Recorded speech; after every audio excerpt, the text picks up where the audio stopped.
Crime occurs every day in the Gambia. Violence takes many forms with assault, rape, robbery and homicide reported on the increase. The Gambia is no exception to the endless acts of criminality, putting an edge for law enforcement to sieve the very ills of society. Many of these acts happen from twilight to dawn. But what happens when night falls? And what are the preparations of an elite squad of anti-crime officials? Currently at the anti-crime unit headquarters, we are here to join the officers who are about to take to the streets to monitor the unlawful activities conducted by certain people. Currently they're receiving briefing from their heads and also to tell them the tactics that they have to use as officers. Protocols are highly observed here. Their leader, Commissioner Gorgimbub, who is popularly known for his line of work, recap the rules of their engagement and routines of the operation before their journey into the night begins. Be very professional. Do not beat. Do not use excessive force. Where you know that you have criminal dens, try to go there. Anybody suspected to be a criminal, please stop the person in a very polite and diplomatic manner. You have the right to go into anywhere and see what is happening there.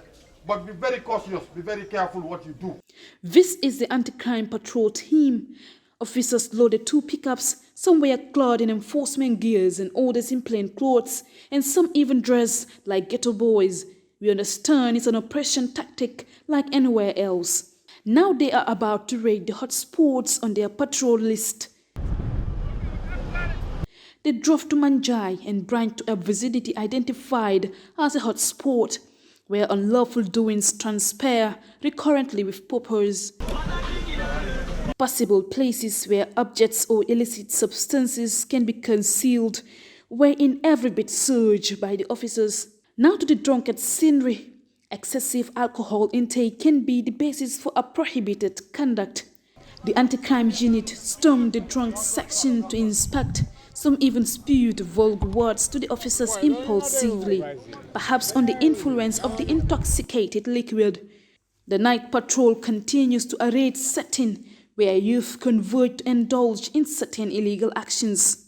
Here in Serekunda, a young man dashed inside this bar and went into hiding. The search was done and he is nowhere to be found. It's a different case for this suspect about escape.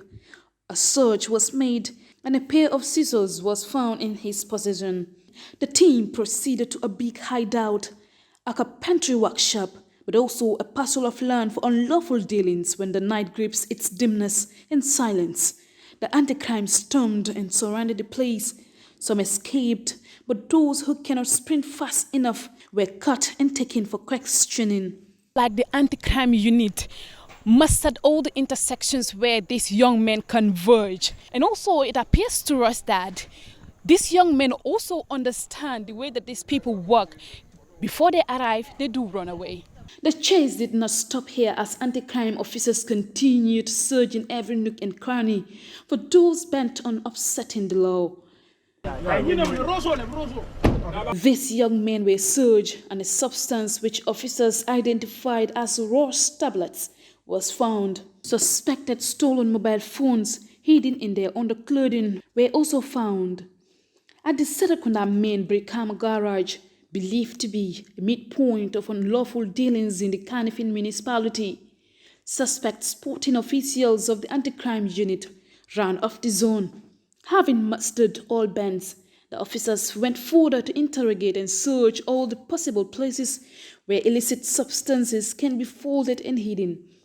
Just like many other places, the cover-up of abetting is evident and many of these people believe the officers are trespassing and invading their privacy, but nothing stops these anti-crime officials to pursue the suspects, even if it means scaling fences. The many scenarios of robbery and assault at many places, officers said some criminals hang around with weapons such as knives and further conduct attacks such as rape and robbery during the night. An evident suspect is this long sharp knife found in the possession of this young man without a genuine explanation. The raid continues and in some parts, Families retaliate in strong defense. This scene in Brikama had almost caused a clash between this family and the officers who raided the house in search of suspects. Durumakalonga community in Brikama, described by the officers as a dangerous place where all sorts of unthinkable activities are conducted. Even young girls are suspected to be involved in heinous dealings, were evidently seen sprinting very fast to avoid contact with the state media in this scene. This is a place notorious for crimes and not comfortable for any anti-crime officer to raid without problems. The evidence at hand are these pews of insults and calls for obscenity by the suspects. Well, we've all seen the oppression of the anti-crime unit.